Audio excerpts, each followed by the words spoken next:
Okay, let's dive right into this. Welcome to The Explainer. Today, we're unpacking what might honestly be one of the most bizarre, rapid-fire political phenomenons we've seen in recent Indian history. We are talking about the Cockroach Janata Party. It's a massive digital swarm that took an off-the-cuff, controversial insult from the highest court in the land and spun it into India's fastest-growing satirical political movement. To really get how this happened, we've got to plunge right back to a Supreme Court hearing on May 15, 2026. The bench was dealing with a petition about fake law degrees. Well, during the live-streamed exchange, Chief Justice of India's Surya Kant made a remark that instantly went viral. He stated that there are unemployed youngsters who are like, quote, cockroaches and parasites of society who don't have jobs, so they turn into media, social media, or RTI activists and just start attacking everyone.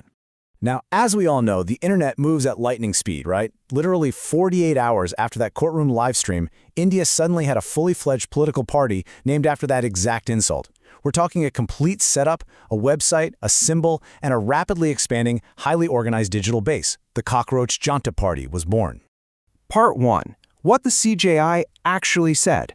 Now, to be completely fair and totally impartial here, we need to take a step back and look at the exact context of that courtroom controversy.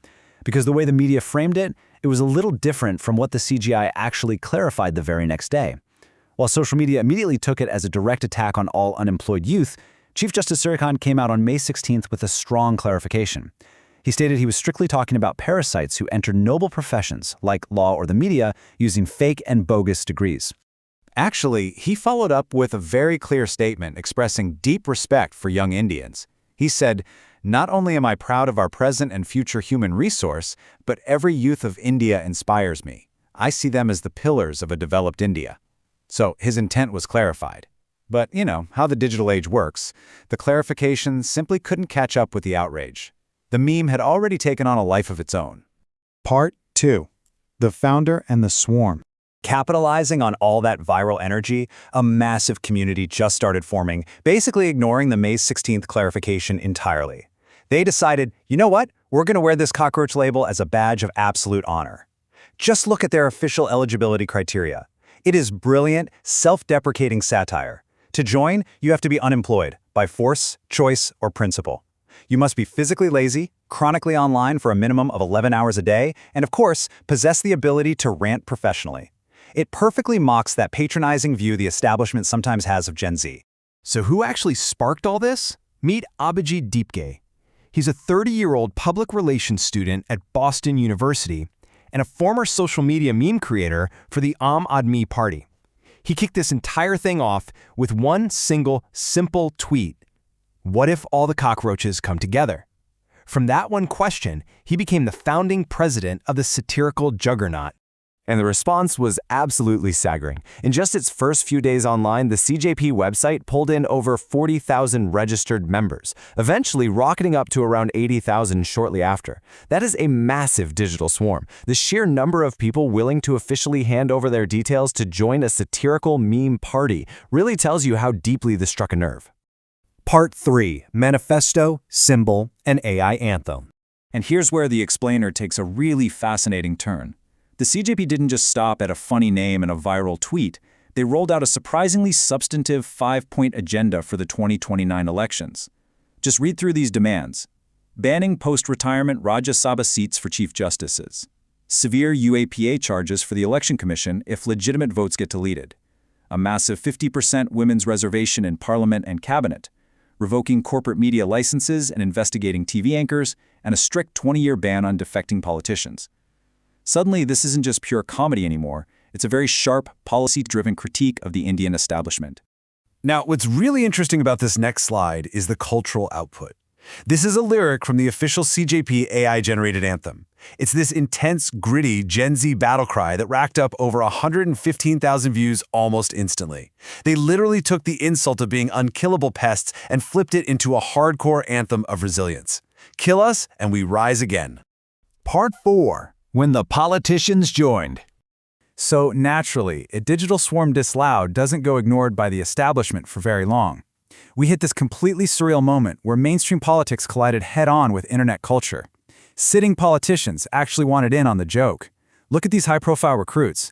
Heavyweight Trinamool Congress MPs Mawa Moitra and Kirti Azad publicly registered to join the CJP on X.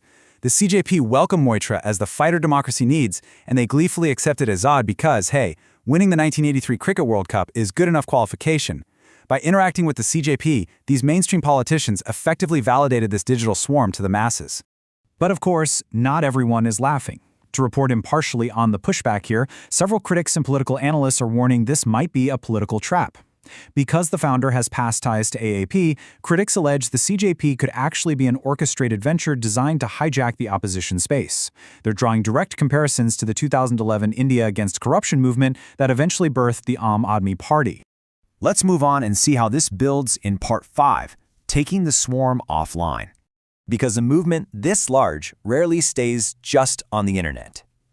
This chronically online group actually spilled out into the real physical world. Young volunteers started organizing offline to clean up garbage dumps and the heavily polluted Yamuna River. The catch? They did it while wearing self-identifying placards around their necks that read, "I am a cockroach." They perfectly blended self-deprecating internet humor with actual, tangible civic action. Part 6. What this really means. If we zoom out from the memes, the AI anthems, and the courtroom drama for a second, we really have to ask what is fueling this phenomenon. And this brilliantly illustrates the reality of the Gen Z electorate heading into the 2026 state elections. We're talking over 1.28 crore young voters in Assam, 1.37 crore in West Bengal, and a massive 19% of the entire electorate in Tamil Nadu. That is a gigantic voting bloc, and it explains exactly why real politicians are paying such close attention to a meme party. They have the sheer numbers to swing elections. So, the crucial point is, this digital satire, it's deeply rooted in a very genuine, very grim reality. The Cockroach Janata Party exploded because it tapped into a powder keg of youth frustration. This is a generation dealing with massive youth unemployment, skyrocketing living costs, a total disconnect from mainstream political institutions, and endless scandals over exam transparency and job recruitment. They feel ignored. And the CJP? It gave them a unified, loud, and honestly, pretty funny voice. Which leaves us with this final provocative thought. Is the Cockroach Janata Party just a fleeting internet meme destined to fade out in a few weeks, or are we witnessing the birth of something way bigger? Is highly organized digital satire the new form of modern democratic dissent in India? It is a fascinating question, and one the political establishment is going to have to figure out very quickly. Thank you so much for joining me for this explainer. I really hope it left you with a lot to think about, and I highly encourage you to keep learning about this crazy, evolving landscape of digital politics.